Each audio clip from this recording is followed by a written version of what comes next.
So I want to ask you this. What is like being on the other side? You know, Oh yeah. we all know. The I'm going to say this very lightly, but it's so true. When I became afloat, one question I asked you is if you want to if you want to work in mental health, and I was like, yeah, I want to work in mental health. And but I find like people who have not worked in mental health, it was really different for me because I'm like a medicine nurse, vent nurse, and then I had to do mental health. I think you have your background in mental health, right? You Yeah. said, yeah. So I don't. So I only went into mental health when I became afloat. So I find a lot of times, even like people who have not worked mental health, when you say you're going to mental health, it's like a whole. It's like that's such a big I'm trying to say there's a big stereotype with that, Yeah. you know. So like tell you being a patient before and now on the other side, tell me about it. Like what can you tell nurses? I don't know. Like I I will be 100% honest, and I will say that the way our healthcare system is set up, it is not very well equipped to manage of the amount and the acuity of people with mental illness. Um, I mean, being a nurse and knowing how busy we are, all the charting we have to do, all the assessments, meeting with psychiatrists and social work, and if necessary, OT, PT, doing family meetings, all that stuff, medications, and then on top of that, having actual time to spend with your patient, it's difficult. It's really difficult to balance. And it's when you have patients who have high needs, um, that also really takes up a lot of time because you can't just dismiss someone and be like, "I'm busy, go away." Like that's true. not going to help anyone. But It's you also true. have patients who they're not necessarily high needs. They may be isolating. They may not want to have anything to do with anything, but they're high risk that Right. they may do something to harm themselves on the unit. You don't if you're not keeping an eye. That being said, having been a patient on the unit and knowing how busy the nurses are, being on a mental health unit is really difficult when you are completely separated from society. You don't have any of the freedoms that you normally do. You can't just go to the corner store and get what you want. You can't just turn on the TV and watch whatever you want. You can't even pick what you want to eat. You get what you get and that's it. Which is fine, right? Those are basics. You're getting food, cool. That's all you should really worry about, right? But being there for 3 weeks, and even say if we broke it down into shifts, a 12-hour shift, I would see my nurse, and this completely depended on how many patients they had and how busy they were. I would see my nurse, I don't know, maybe 3 or 4 times a day for 5 minutes, just check in and see if I'm doing okay. If they had some time, we would actually sit and talk for maybe 10, 20 minutes about what's going on, if it's helping here, stuff like that. But it's really hard being on the unit, uh, because it's a safe place because you can be monitored, but just because you're in a safe place doesn't mean you are having safe thoughts. And being It's true. stuck somewhere without any way of, like, say my list for coping, I can't do anything on that list really when I'm in hospital. So Yeah, it's true. how do I stop thinking what I'm thinking? I'm stuck there with zero stimulation and limited uh, social interaction. It was very difficult. So you know, you like you said when you call me, you really called me because you're in, this Facebook group. I don't know if a lot of people knows about this group. If you is like an anonymous group or is it like a group that you could actually share and some people So can join it or you can join it. It's a private group, so you have to okay, request to join. And request to usually one join. of the requirements is you either have to um, have a diagnosis of bipolar or have a family or friend diagnosed that you Yes. need support. Okay. One of the reasons I wanted to talk was because of this group, and I actually thank you for reminding me. So the reason that it came up, or I thought that I wanted to do this, is because there's a lot of people in the group who, like I said, when I was first diagnosed, I didn't know where to go. I didn't know who to talk to. Nobody I knew had, as far as I knew, any sort of mental illness. And having that label all of a sudden, I felt like I was completely segregated from the rest of Yeah. society. And going back to True. what you said about stigma, I've found, and again, just my opinion, but I have found that as much as mental health is being uh, it's being pushed as more accepted and understood, and that's, people in society are more okay with it. I think from what I have experienced, that is more it's okay until it hits close to home.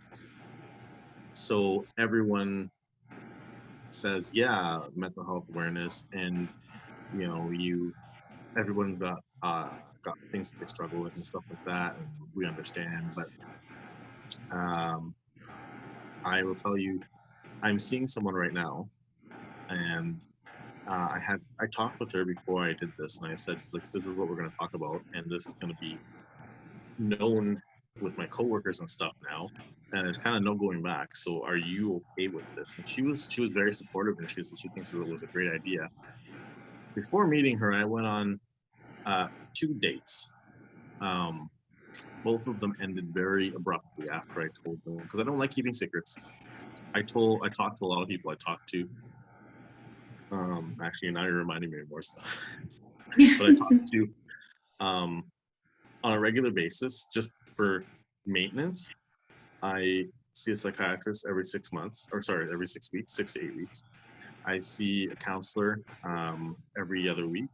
I use the crisis line when I have to. I journal. I keep a journal for my daughter, because if she develops this, I need her to know what it's like. What you're experiencing is, it's normal for this, and this is how we're going to help manage that. This is what I do, stuff like that. It's meant to be as like a guide for her if she ends up going down that road, which I hope she doesn't, but at least it's there. um and so I went on a couple dates with these girls, and I said, I think it was like third date for both of them. I said, hey, just so you know, this is really important. I really think you should know before we go any further. I have bipolar. And both of them at the time were like, oh, well, that's not bad, like, it's not a big deal. And one of them, like, that same night was like, this is we shouldn't see each other anymore, it's not related to what you told me, it's I don't think it's going to work out, and blah blah blah. And the other one, we saw each other for maybe like one or two more dates, and then she said the same thing to me.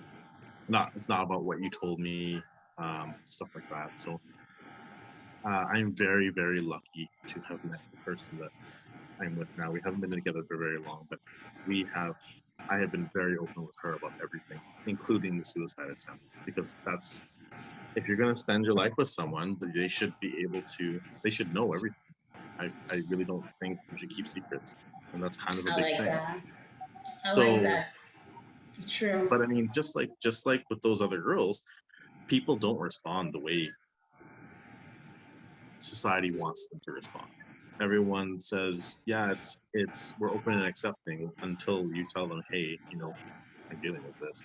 And I've also found it a struggle in regard to workplaces. I Before being in the hospital, I worked for a place, and I'm not going to name it or anything like that, but my sleep was, I had been there for maybe, I don't know, a month, maybe 6 weeks, and I think it was just the stress of a new job and stuff like that. I wasn't sleeping well, and part of my job was, I mean, you're a nurse, you're dispensing medications that can really mess with people, right? So the last thing I want to be doing is giving someone methadone that they're not supposed to be having, or the wrong dose, or whatever, right? So I always kind of err on the side of caution. And I said to my manager, like, look, I think I need a couple days to just kind of get myself together.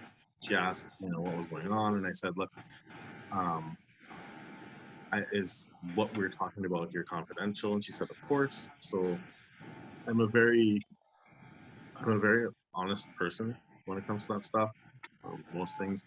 And I told her, and then the next day I got a call saying that I was being fired, and because I'm within my probation period, they don't have to have a reason. So I did end up going to see a lawyer, and they said that unfortunately this happens a lot. And she said that she could, like, I could pursue it, but anything that were to come out of it probably wouldn't be worth my time. And at the time that I went to a lawyer, she said there was a 4-year wait to even see a courtroom. So this type of stuff happens way, way, way more than people like to admit. And as much as I think workplaces have to accommodate, and this is not at all Grand River Hospital. I've had a great experience there. But in previous work history, like some of the factories I worked at and stuff like that, some of them were great, but some of them, the minute they found out that there's any issues that might affect attendance, really, they will find any reason to get rid of you because they don't want to have to deal with that. And I know from talking to other people who are like patients, talking to people in that group, a lot of people have done the same thing. They're worried about telling their employers. They're worried about their employers finding out. They're worried about losing their jobs. It is, I think, mental health awareness is a lot different than mental health exception or acceptance. Sorry, and it really, this is one of the things that led me to want to do this. I would see so many people in that group who would either be in college or university and they're being diagnosed for the first time and their entire future is in question now. Should I continue going to school? Should I just give up? I wanted to go to school for engineering or nursing. Nursing comes up a lot. And people are like, well, I have this diagnosis now. Can I even be a nurse? And they're asking for help. Who has, like, there's the number of questions on a, say, weekly basis of people saying, is anyone out there have a stable job or have a stable life or have a stable relationship? There's so many people who it's so hard to integrate into society when you feel like you have to hide something from everyone. You know, people ask me all the time why I don't drink. I don't drink because it really messes my bipolar. But I tell them I don't drink because it messes with my workouts. People ask me all the time if I take steroids. I get people ask me that, and I'm like, honestly, I would love to try it just to see what happens. But I have read studies that, and there aren't many studies, but I have read studies that show the increased risk and potential for mania and psychotic mania and increased suicide among men. I can't run that risk. I can't say, well, let me just try this, because me just trying that could ruin me. It could ruin everything. People constantly asking, can we have a relationship? You know, and it's all over the spectrum. Some people respond and say, I've been happily married for 30, 40 years. Some people say, I haven't been in a relationship for 20 years. It's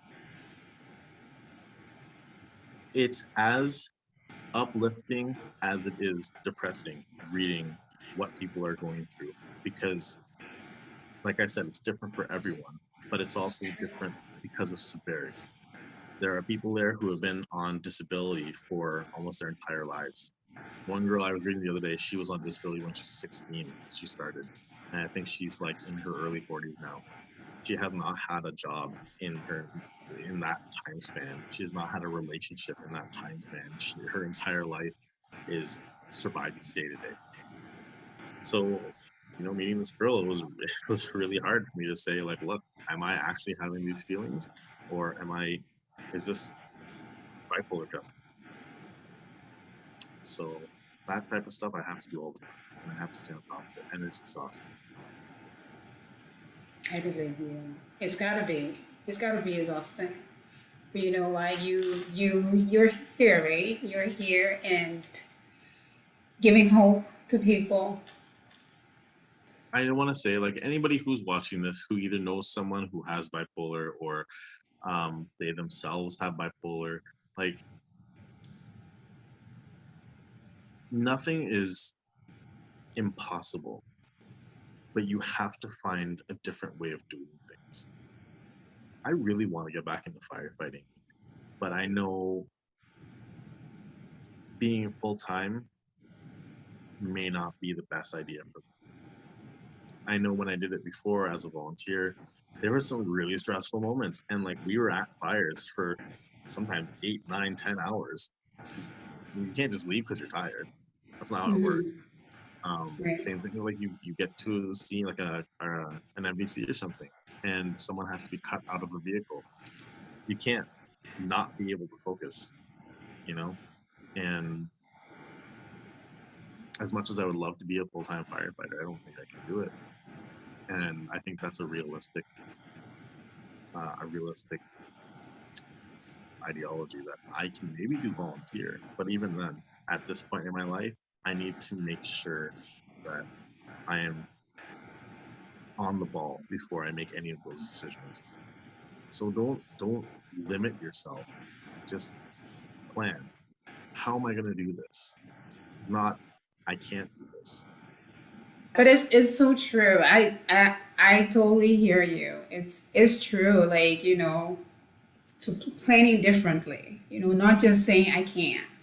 You know, Look at you. I think you're one amazing nurse, Justin. And I'm not just saying it. I will totally tell you if you know me very much by now. But you're one amazing nurse. And honest to God, like if you didn't call me to talk about there's no way I would have never guessed. Like, you do a very good job. You love your patients and you're there for them. Like, honestly. But But that's no. but that's a good example. What you see, the way you see me, Mhm. is not. If I had diabetes and I was like, oh, I can't eat sugar and stuff or candy and stuff or whatever because I have diabetes, everyone will go, oh, okay, I get that Right. because it's a way more accepted thing. It's I true. I really had to think about this before I did this because I'm like, my managers might be able to see this. Like the hospital administrator may be able to see this.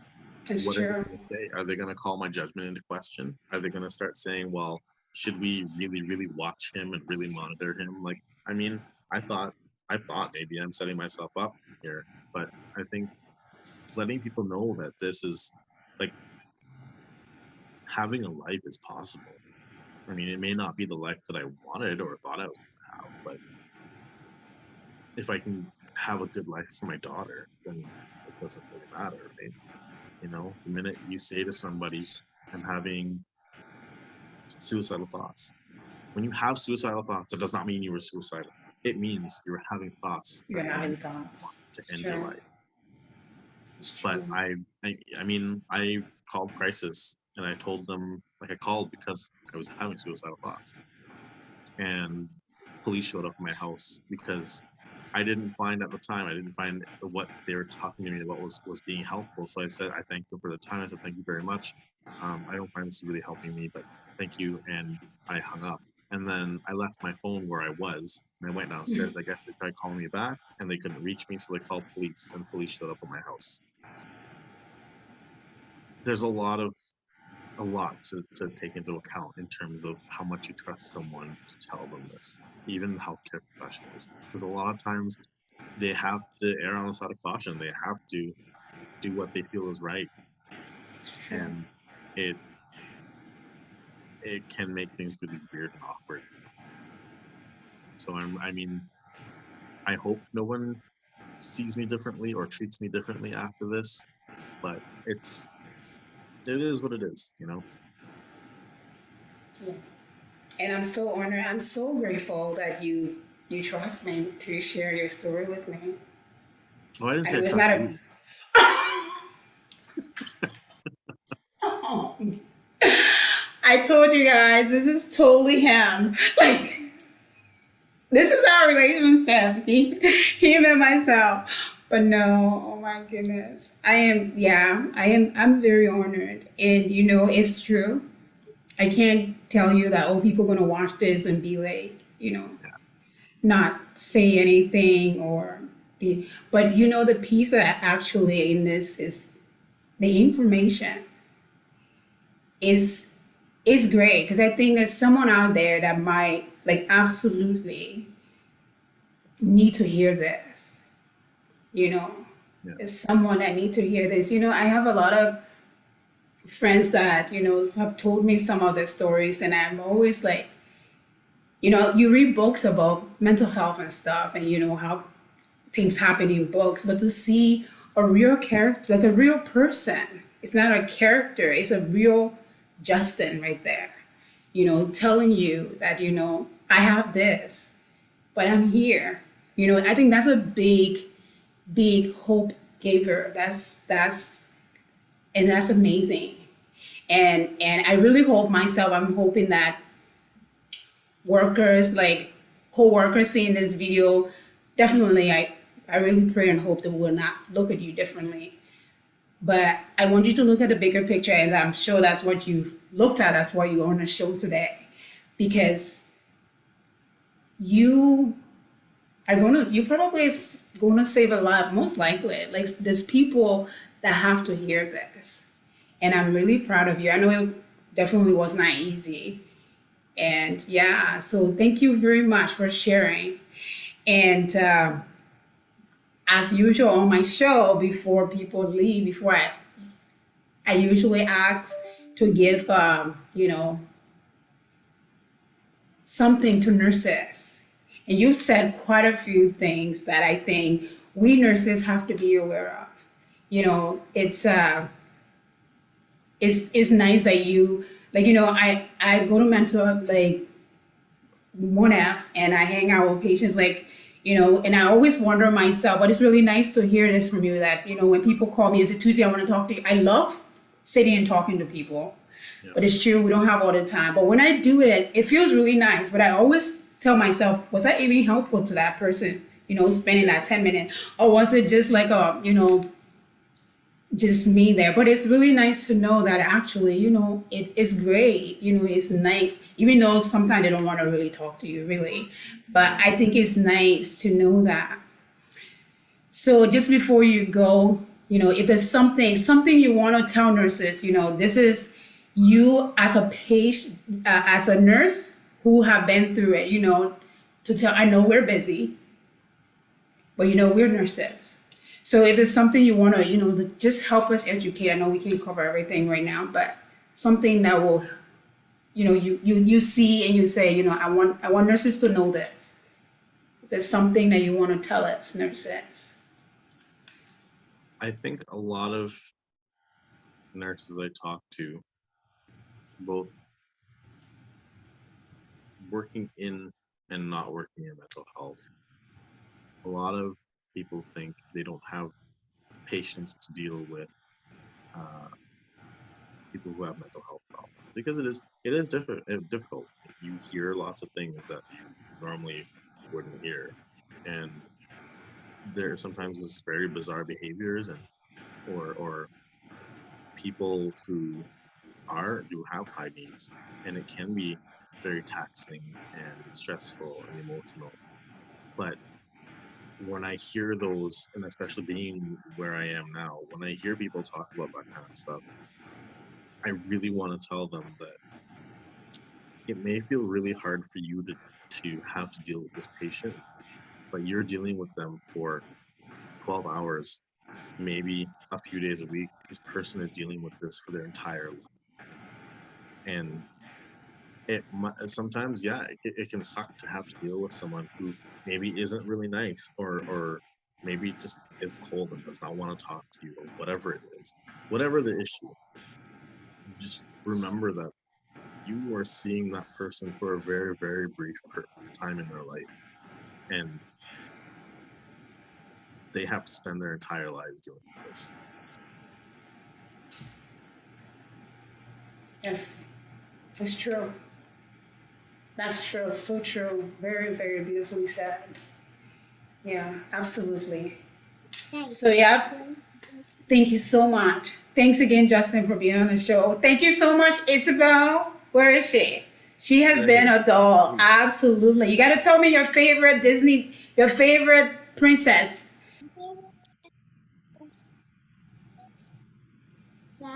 Don't tell me you Jasmine. like Elsa like your dad. No, she said Jasmine. Oh, Jasmine is cute. Jasmine is so good. Yeah, Yeah, we she's like no Elsa. Jasmine too. She doesn't like. It's not Elsa. Yeah, no, I like Jasmine too. I don't mind Elsa, but the whole snow thing, I go more for summer kind of and fishes. Hey, so when do I get my paycheck for this? Oh, wow, I'm working on All right. it.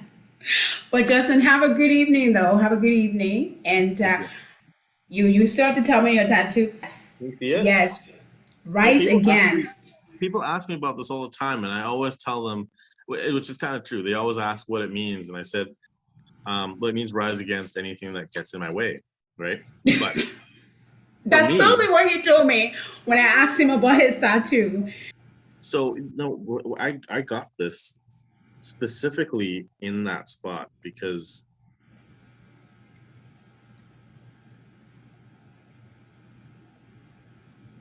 if I ever thought about ending my life again or have thoughts about that, it is to remind me to rise against my own thoughts. That's That beautiful. I am not, I'm in charge of me.